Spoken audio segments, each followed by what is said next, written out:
Dr. Vickers, Shire's been a leader in the rare orphan disease space. Discuss how the lessons from developing therapies for rare diseases could be applied to precision medicine for more common diseases. I'd be delighted to answer that question. Yes, so we have about 40 programs in clinical development at the moment. About 75 of them are focused on rare diseases. The way we look at precision medicine is targeting very specific patient populations. And many of the diseases that we focus on are genetic in nature, so we recognize that and we target accordingly. So it might be a gene therapy for hemophilia, it might be an mRNA therapy for cystic fibrosis, a protein therapy for hypoparathyroidism, or an enzyme replacement therapy.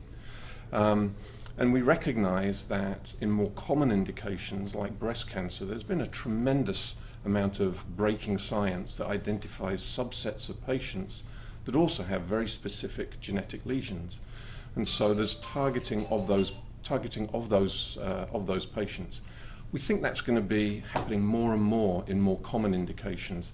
In fact, you may want to think that common indications may ultimately be seen as a range of more rare diseases, as it were. So I think what's interesting, if you look at from a molecular level, all diseases are a rare disease. That's right. At a certain level, yeah. Yes, and I think we're only now starting to get to understand that and understand what those genes are that drive those diseases and other genes that might influence those diseases. And I think companies that have been working on rare diseases can provide insights to the opportunities and the challenges associated with that actually could apply to those subsetting of more common diseases. Right.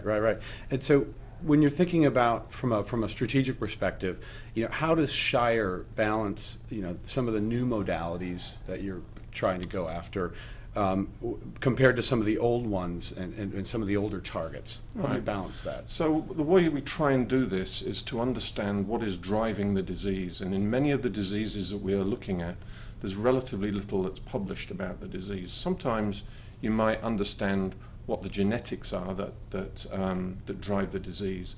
And once we've tried to understand what the disease is, we think, how do we target that? And in some cases, it's going to require a gene therapy. In some cases, we can provide something that the patient doesn't have. And it's sometimes a little bit more targeted than small molecules that can affect whole pathways. And that, because those molecules can have very positive effects, but also unpredictable effects on those pathways. So we try and have as much as we can a laser-like focus on addressing the needs of those patients with highly innovative approaches. So we don't walk away from more traditional modalities when they are the best fit, but we also do look at new therapies such as mRNA therapies, gene editing types of approaches, which can really target the specific challenges that those patients have. Mm-hmm. And when you look at precision medicine and then you look at the complexities of clinical trial development, that's quite a different that's a big challenge to sort of marry the two. How does Shire think about, how do you think about how you can overlay what's going on the precision medicine front to fitting that into your product development and clinical development program? It's a great question, because I think if you're looking at a rare disease or if you're looking at a small patient population that's within a large disease, some of the challenges are indeed the same, but the lens through which you need to do research and development can be very different. If you're looking at a small population within a broader population, perhaps the assumptions you made about the broad population don't actually apply to this smaller population. So you need to understand the disease, and in some cases, for example, we will do a natural history study to understand a small population and what the course of the disease is. If it's a small population, then there can be challenges associated with recruitment of patients. You can only run small clinical studies, and so you can't power them for some of the statistical significance you would get from larger studies. So you need to generate real-world evidence when you're on the market. The regulatory path, the clinical path, is unknown, and so we need people that can focus on building a path towards what makes a difference in patients' lives, rather than following a path that somebody else has previously laid out.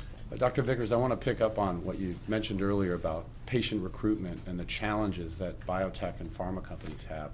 Sort of what's needed to sort of improve that from a corporate standpoint? And then also, is there a communication or an outreach effort that might help that move that forward? Yeah, it is a really challenging thing to recruit patients into rare diseases, and we think and hope that some of the new technologies that are out there will really help us in that regard. For example, you can now connect with patients at a distance in ways that you couldn't ever do before.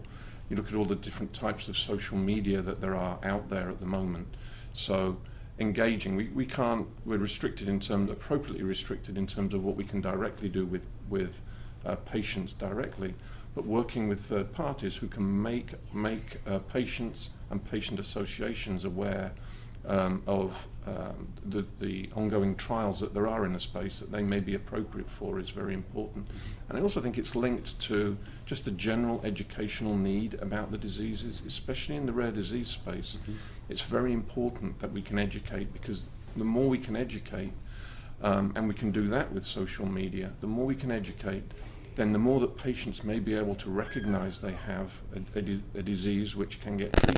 Talk a little bit about your interaction with the patient community and patient advocacy groups, and how Shire sort of creates a community with them. Yeah, it's critical. Our links with patient groups are really essential in many, many ways.